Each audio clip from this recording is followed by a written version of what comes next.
சட்டப்படி இந்த பிரச்சனையை அணுகிறதுல நாம் உறுதியாக இருக்கிறோம், அதில் மாற்றமே இல்லை. இருந்தாலும் ஒரு அட்டெம்ப்ட் எடுத்து பார்க்கலாம்னு தோணுனது தான் அந்த பெங்களூர் விசிட்.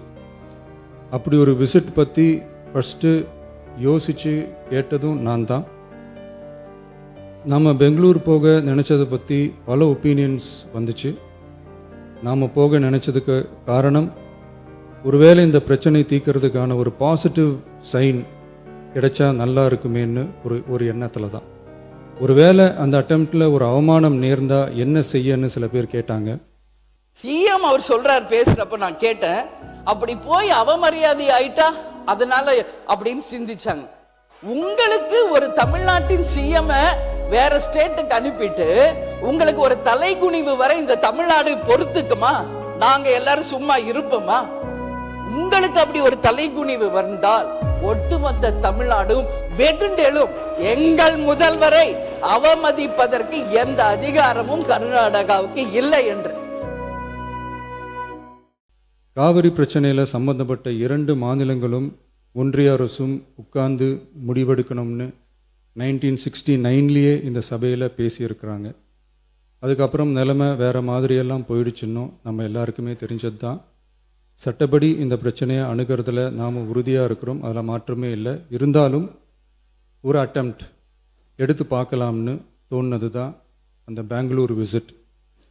அப்படி ஒரு விசிட் பற்றி ஃபஸ்ட்டு யோசித்து கேட்டதும் நான் தான். நாம் பெங்களூர் போக நினச்சதை பற்றி பல ஒப்பீனியன்ஸ் வந்துச்சு. நாம் போக நினச்சதுக்கு காரணம், ஒருவேளை இந்த பிரச்சனை தீர்க்கறதுக்கான ஒரு பாசிட்டிவ் சைன் கிடைச்சா நல்லா இருக்குமேன்னு ஒரு எண்ணத்தில் தான். இன்றைய காலத்தில் பகை நாடுகளை பேசி தீர்க்க பார்க்குறாங்க, பக்கத்து மாநிலத்தோட பேசி பார்த்தா என்னன்னு நினச்சேன்.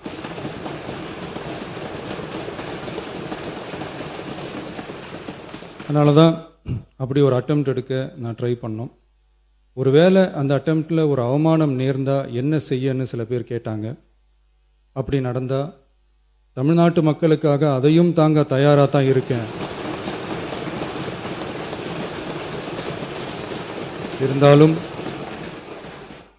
இருந்தாலும் நம்ம மேலே அன்பு காட்டின அத்தனை பேருக்கும் என்னோட நன்றிகள். அதே மாதிரி இன்னைக்கு காவேரியில இருந்து தண்ணி வந்துருச்சு அப்படின்னு இங்க எதுவும் பெருமைப்படுறது மாதிரி இல்ல. வெறும் உபரி வாட்டர் தான் திறந்து விடப்பட்டிருக்கிறது. காவேரி நமது உரிமை, அதை தர வேண்டியது கர்நாடகாவின் கடமை. இதை யாரும் மாற்ற முடியாது. மேகதாது வருமா வராதா, காவேரியில தண்ணி திறப்பாங்களா திறக்க மாட்டாங்களா, 150 ஆண்டு காலமா நம்ம பேசிக்கிட்டே தான் இருக்கோம். என்ன பிரயோஜனம், என்ன தீர்வு? கொடுத்துதான் ஆகணும். நீங்க அமைச்சர் அவர்களும் சரி, முதல்வரும் சரி, ஸ்ட்ராங் டிசிஷன் எடுங்க. ஒட்டுமொத்த எதிர்கட்சிகளும் தமிழ்நாடு மக்களும் உங்க பின்னாடி நிற்பாங்க. விவசாயிகளுக்காக, நிச்சயமாக தமிழ்நாட்டு பிரச்சனைக்காக. இதுல எந்த மாற்று கருத்தும் கிடையாது. So take strong decision. Mekedatu அணை கட்டக்கூடாது. காவேரியில எங்களுக்கான உரிமை தந்துதான் ஆகணும். இல்லைன்னா அது எப்படின்றது நம்ம எல்லாரும் சேர்ந்து பார்ப்போம். நான் தான் சொன்ன முதல்வர் கர்நாடகா போனோம். அவரும் ஃபர்ஸ்ட் டைம் சிஎம், நம்ம சிஎம்மும் ஃபர்ஸ்ட் டைம் சிஎம். போட்டுமே, போய் பேசட்டும். இப்ப என்ன ஆயிடுச்சு, 2 பேரும் அவர் கூப்பிடுறாரு, நீங்க போங்கன்னு சொன்னது நான் தான். பட் இப்போ என்னவோ அவங்க வர வேணான்ட்டாரு. ரைட், போல. நான் என்ன சொல்றேன், ஏன் போக கூடாதுன்றீங்க? எல்லாம் போங்க. யாருக்காக போறாங்க? நம்ம மக்களுக்காக, நம்ம விவசாயிகளுக்காக போறாங்க. போனோம், போய் பேசினாதான் ஒரு தீர்வு வரும். நான் கூப்பிட்டு வரலன்னு அவர் ஈஸியா சொல்லியிருப்பார். பட் அதுவே அவர் முன்னாடி சொல்லிட்டார் வர வேணாம். இதைத்தான் நான் இன்னைக்கு ஒகேனக்கல்ல கூட நான் பேசினேன். ஓகே, உங்க ஊர்ல சுச்சுவேஷன் சரியில்லை. எங்க தமிழ்நாட்டுல மக்கள் வந்தாரை வாழ வைக்கும் தமிழ்நாடு. எங்களுடைய நாட்டுக்கு நீங்க வாங்க, கர்நாடகா முதலமைச்சர் அவர்களே, வாங்க பேசுங்க, தீர்வு காணுங்க. 2 ஸ்டேட் மக்களும் நல்லா இருக்கட்டும், 2 ஸ்டேட் விவசாயிகளும் நல்லா இருக்கட்டும் அப்படின்றத நம்ம அன்னைக்கு சொன்னோம். அதனால நிச்சயமாக முதல்வர் அவர்கள் செல்ல வேண்டும் என்று அவர் எடுத்த டிசிஷனுக்கு தேமுதிக நாங்கள் துணை நிற்கிறோம். அதே போல இன்றைக்கு ஒரே நிமிஷம், சாரி பேரவைத் தலைவர் அவர்களே, ஒரே நிமிஷம். நான் என்ன சொல்றேன், அவர் சிஎம் போகணும்னு நினைச்சார். பட் இப்ப அது முடியல. சிஎம் அவர் சொல்றார் பேசுறப்ப நான் கேட்டேன், அப்படி போய் அவமரியாதை ஆயிட்டா அதனால அப்படின்னு சிந்திச்சாங்க. உங்களுக்கு ஒரு தமிழ்நாட்டின் சிஎம் வேற ஸ்டேட்டுக்கு அனுப்பிட்டு உங்களுக்கு ஒரு தலைகுனிவு வரை இந்த தமிழ்நாடு பொறுத்துக்குமா? நாங்க எல்லாரும் சும்மா இருப்போமா?